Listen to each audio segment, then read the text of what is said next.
নমস্কার বন্ধুরা, শুভ সকাল। আজকে সকালে ব্রেকফাস্টে আমি বানিয়েছিলাম চিড়ের পোলাও। এই দেখো, এখানে চিড়ে নিয়ে নিয়েছি, বাদাম, শুকনো লঙ্কা, আলু, কিশমিশ, পেঁয়াজ কুচি নিয়ে নিয়েছি। কড়াই বসিয়ে দিয়েছি। দেখো, কড়াই গরম হয়ে গেছে, তেল দিয়ে দিলাম। তেল দিয়ে বাদামগুলো আমি প্রথমে লাল লাল করে ভেজে নেব। বাদামগুলো লাল লাল করে ভাজা হয়ে গেলে ওই তেলে শুকনো লঙ্কা, আলু দিয়ে আলুটাও আমরা সুন্দর করে ভেজে নেব।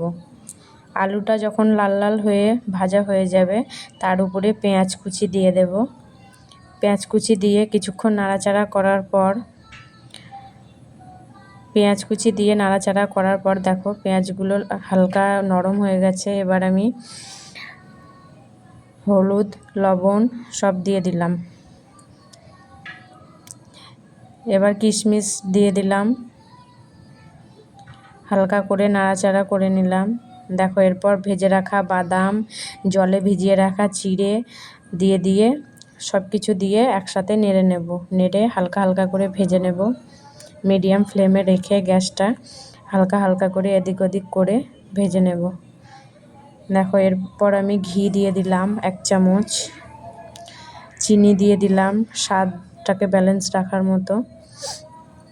চিনি দিয়ে আমি আবার কিছুক্ষণ নাড়াচাড়া করে নিলাম। দেখো, আমার চিড়ের পোলাওটা রেডি হয়ে গেছে। কেমন লাগছে বন্ধুরা? তোমরা এভাবে বানাবে, দেখবে খুব টেস্টি হয় এইভাবে চিড়ের পোলাও বানালে। নমস্কার বন্ধুরা।